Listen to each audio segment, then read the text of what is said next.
ন্যায়ালয়ত দাখিল হ'ল চাৰ্জশ্বিট। কি আছে চাৰ্জশ্বিটত? ন্যায় পাবনে প্ৰিয় শিল্পী জুবিন গাৰ্গে?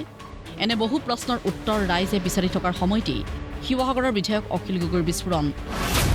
এইখন চাৰ্জশ্বিট নহয়, এইখন মুখ্যমন্ত্ৰী ডক্টৰ হিমন্ত বিশ্ব শৰ্মাৰ 2026-ৰ নিৰ্বাচনী ইস্তাহাৰ। আজি যিখন চাৰ্জশ্বিট দিছে মই সেইখনক জুবিনদাৰ মৃত্যুৰ চাৰ্জশ্বিট বুলিয়ে গণ্য কৰা নাই। মই ভাবোঁ যে আজিৰ যিখন চাৰ্জশ্বিট দিছে এইখন হ'ল হিমন্ত বিশ্ব শৰ্মাৰ 2026 চনৰ নিৰ্বাচনী প্ৰচাৰৰ এখন ইস্তাহাৰ।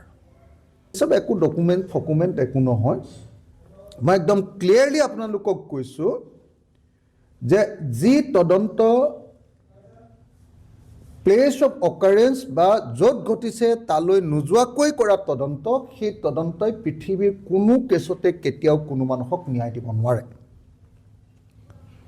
জুবিনদাৰ মৃত্যু ঘটিছে ছিংগাপুৰত, তদন্ত কৰিছে দিছপুৰত। জুবিনদা যিখন সাগৰৰ পানীত ডুবি ঢুকালে, সেই সাগৰৰ পানীটোপাও চাবলৈ যোৱা নাই এতিয়ালৈকে আইঅ'এ। তাৰপিছত যদি হিমন্ত বিশ্ব শৰ্মাই কয় যে মই এখন বৰ সাংঘাতিক চাৰ্জশ্বিট দিছোঁ, তেতিয়াহ'লে মই ক'ম যে তেনেকুৱা চাৰ্জশ্বিট মই 1 ছেকেণ্ডত ডাষ্টবিনলৈ দলিয়াই পেলাম। শিৱসাগৰৰ বিধায়কগৰাকীৰ সমান্তৰালকৈ ভিন্নজনে SITৰ তদন্তক লৈ আশ্বস্ত নহয়। বিৰোধী দলপতি দেৱব্ৰত শইকীয়াৰ মতে চাৰ্জশ্বিটত প্ৰথমে থাকিব লাগিছিল মুখ্যমন্ত্ৰীৰ নাম। মোৰ যিখিনি মই গম পাইছোঁ, যিসকলক জেলত ভৰাইছিল তেওঁলোককে দোষী সাব্যস্ত কৰিছে আৰু PSO কেইজনক মানে কামত অৱহেলাৰ কাৰণে কৰিছে নেকি। এতিয়া PSO কেইজনকতো যাবলৈ কোনোবাই টিকেট দিব লাগিব, লগত যাবলৈ পাছপৰ্ট দিব লাগিব। সেইবিলাক দিছিল নে নাই? প্ৰথম কথাটো মই ভাবোঁ তাত সোমাব লাগে অসমৰ মুখ্যমন্ত্ৰীৰ নাম প্ৰথম চাৰ্জশ্বিটত, কাৰণ তেখেতে কৈছিলে যে 6 বছৰ আগৰ নে 7 বছৰ আগৰ পৰাই পৰিকল্পনা চলিছে।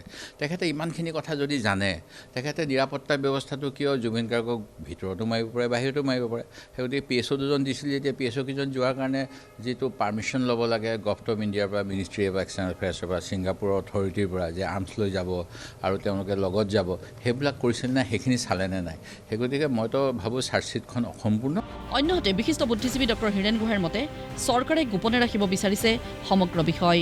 মুখ্যমন্ত্ৰী ডাঙৰীয়াই কৈছিল যে 12 তাৰিখে আপোনালোকে চব গম পাব, চব দেখিব, কি হৈছিলে, কোনে কি কৰিছিল। এতিয়া আমাক জনোৱা হ'ল যে সেই বিষয়ে ৰাইজক জানিবলৈ দিয়া নহয়।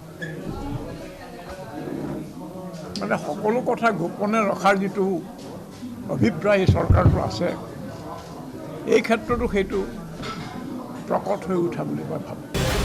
সাংসদ অজিত কুমাৰ ভূঞা আৰু অসম জাতীয় পৰিষদৰ সভাপতি লুৰিণজ্যোতি গগৈৰ মতেও এনে চাৰ্জশ্বিটে নিদিয়ে ন্যায়।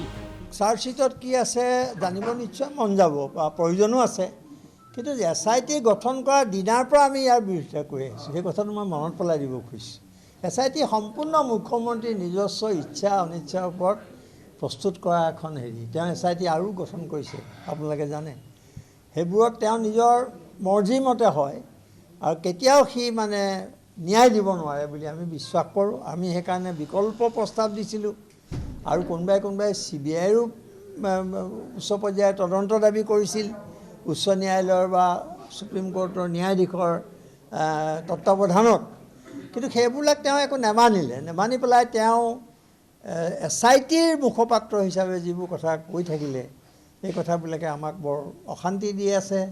কাৰণ তেওঁ মৃত্যু হোৱা বুলি 3বাৰমান ক'লে আৰু নানান কথা তেওঁ চাৰ্জশ্বিট দিয়াৰ আগতে প্ৰকাশ কৰিছে। গতিকে কি আছে কি নাই তাত আমি জানিম নিশ্চয়। এইটো এটা আমাৰ কাৰণে লক্ষণীয় বিষয় হ'ব। কিন্তু মই ব্যক্তিগতভাৱে SITৰ প্ৰতিবেদনৰ মোৰ কোনো বিশ্বাস নাই। চাৰ্জশ্বিটখন মানে যেতিয়ালৈকে কমপ্লিট হোৱা নাছিলে, যিখন ছাবমিট কৰা হোৱা নাছিলে কোৰ্টৰ আগত, তাৰ আগতো বাৰে বাৰে দৃঢ়তাৰে হত্যা হোৱা বুলি কৈছে। এইবোৰৰ এডভাৰ্ছ নেগেটিভ যিটো ইম্পেক্ট লিগেলি ন্যায় প্ৰক্ৰিয়াটোত, ন্যায় ব্যৱস্থাটোত হয়তো পৰিবও পাৰে।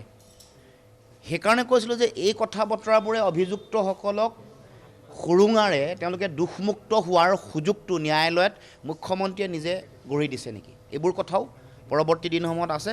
কিন্তু আমি সকলোৱে জুবিনদাৰ ন্যায় প্ৰাপ্তিৰ কাৰণে আমি যুঁজি আছোঁ আৰু সেইকাৰণে আমি আশাবাদী। আজি কেৱল মাত্ৰ অধিবক্তা এগৰাকীৰ মই একো চাব পোৱা নাই। কিছু মোৰ মেছেজহে আহিছে যে কৈছে যে সুৰুঙা থাকিব পাৰে। এই বাক্যটোৰ পৰা এইটোৱে প্ৰমাণ হয় যে ইয়াত CBI এনকুৱাৰীৰ প্ৰয়োজনীয়তা আছিলে আৰু supreme court monitor CBI enquiry. সেইটো আজিও আমি কৈছোঁ। বিৰোধী আশ্বস্ত নহ'লেও চাৰ্জশ্বিট প্ৰদানৰ পাছত জুবিন গাৰ্গে ন্যায় লাভ কৰিব বুলি আশাবাদী মন্ত্ৰী পীযুষ হাজৰিকা। জুবিন গাৰ্গ, গতিকে জুবিন গাৰ্গক যোনে এই অৱস্থালৈকে ঠেলি দিলে, আমাৰ মাজৰ পৰা তেখেতক লৈ গ'ল, তেখেতলোকে কঠোৰ শাস্তি পাওক, মই পুনৰ দাবী জনাম। ব্যুৰ' ৰিপৰ্ট, প্ৰতিদিন টাইম।